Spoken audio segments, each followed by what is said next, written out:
மதுரை மாவட்டம் மருதங்குடியில் இரட்டை குவளை முறை குறித்து தேசிய தாழ்த்தப்பட்டோர் ஆணையத்திடம் மாவட்ட நிர்வாகம் விளக்கமளித்துள்ளது. இது தொடர்பாக கடந்த ஜூன் 26ஆம் தேதி புதிய தலைமுறையில் ஆதாரங்களுடன் செய்தி வெளியிடப்பட்டது. இதுகுறித்து ஆய்வு செய்ய தேசிய தாழ்த்தப்பட்டோர் ஆணைய அதிகாரிகள் இன்று மதுரை வந்துள்ளனர். முன்னதாக மாவட்ட அதிகாரிகளுடன் இக்குழுவினர் ஆலோசனை நடத்தினர். அப்போது இரட்டை குவளை முறை தொடர்பாக மாவட்ட நிர்வாகம் அறிக்கை அளித்தது. பின்னர் செய்தியாளர்களிடம் பேசிய தேசிய தாழ்த்தப்பட்டோர் ஆணைய துணைத் தலைவர் முருகன், இன்று மாலை மருதங்குடியில் நேரில் விசாரணை நடத்தப்படும் என்று கூறினார்.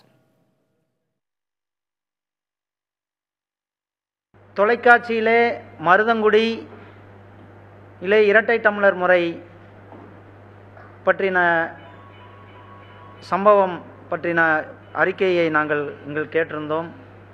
மாவட்ட நிர்வாகம் விளக்கம் கொடுத்துள்ளது. 3 மணி அளவிலே அந்த கிராமத்தை ஆய்வு செய்ய இருக்கிறோம்.